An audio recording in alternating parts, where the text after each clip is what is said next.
Greetings to you, learners. I hope you're all doing well, right? So, this is your lesson for today.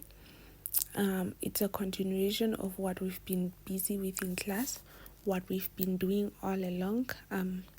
We've been focusing on parts of speech. We've looked at all the other parts of speech. So, today we are going to continue with articles, right? So, when you hear the word articles, what is most likely to pop up in your mind is the kind of articles that you find in magazines, written by people, that you find in newspapers, and that you find in all these other kinds of writing, right?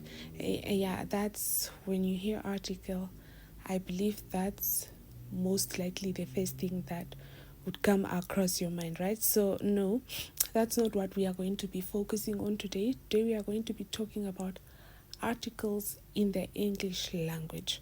So let's look at articles. What are articles? So articles in English are small words used before nouns to indicate the specificity of the noun, and we have two types of articles in the English language, right? We have the definite article and then indefinite articles, right? So with the definite article, we have they. So there is used when referring to a specific or known noun, something that both the speaker and the listener are familiar with. Let's say, for example, the cup on the table is mine, right? So this means that you are referring to a specific cup that is on the table, meaning that it is known to both the speaker and the listener, right?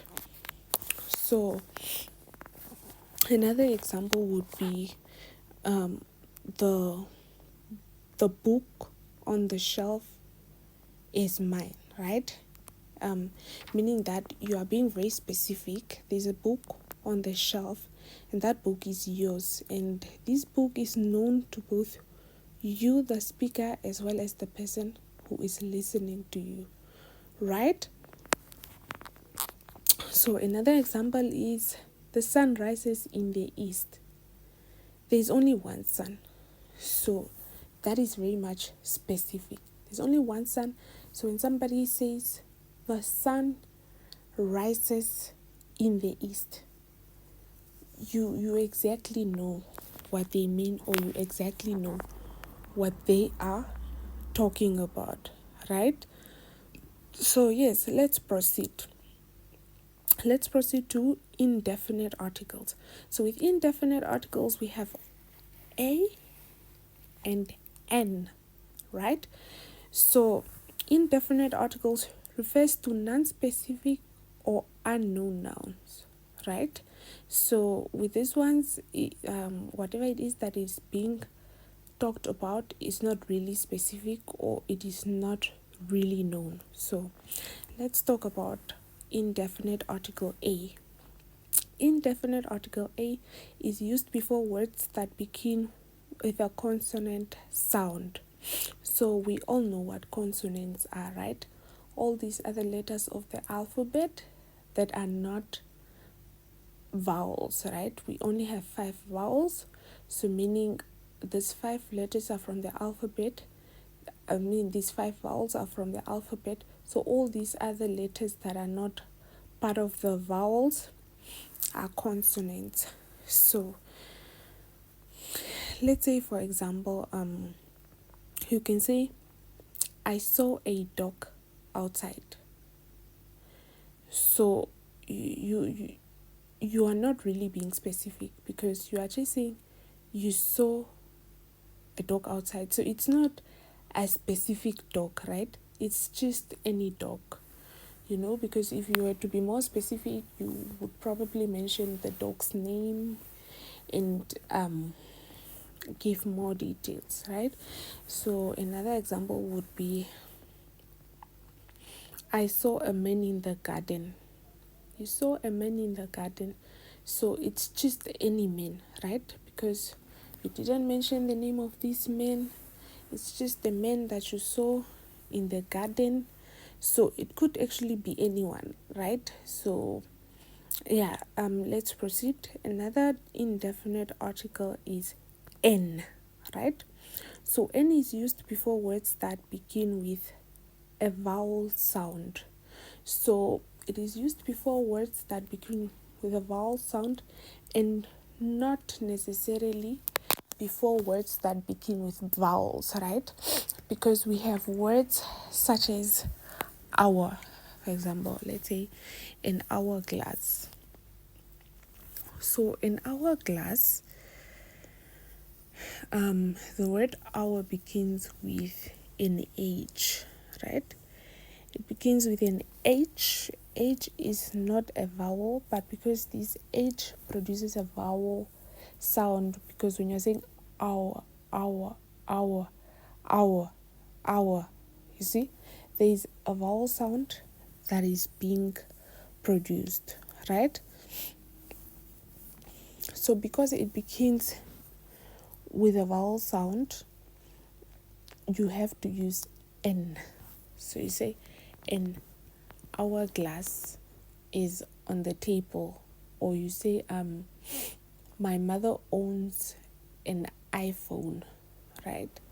So I being a vowel, right? We have 5 vowels: a, e, I, o, u. So that I in iPhone is what will cause you to say my mother owns an iPhone, right? So let's look more into this, right? So like we said, the articles are small words, right? Meaning that they are very easy to identify actually when wherever you may find them, or whenever you come across them, they are quite easy to identify them, because before we proceed to categorize them into definite and indefinite articles, we can perhaps say we only have we have three kinds of articles, which are a, n, and the. A, n, and the, right? A, n, and the, right? So from that's when we can go ahead to categorize them to say indefinite. We have two indefinite articles, which are n and a, right? N and a.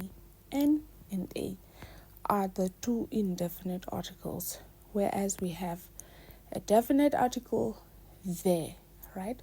So we have only one definite article there, and then we have two indefinite articles, a and n, and then in total we have three articles in the English language. And these articles are types of determiners, right? Because they help us to determine whether the noun is specific or just general, right?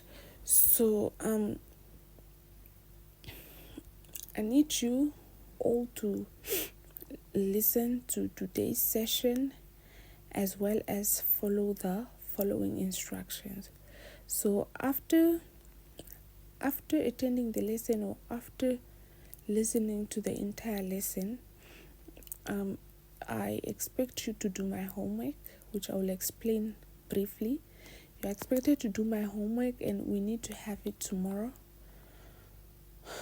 No, not tomorrow, next week in class. So we need to have it tomorrow, next week in class. So that's how I will know you attended the lesson or you listened to this session. So for your homework, I want you to write at least 3 sentences, right? Using the 3 articles that we spoke about. So under the definite article, I expect you to have 3 sentences, correct sentences. And then under the indefinite articles, I expect you to have 3 correct sentences as well. So the first thing I'll be doing is I'll be monitoring my homework. And with that said, learners, this brings us to the end of today's lesson.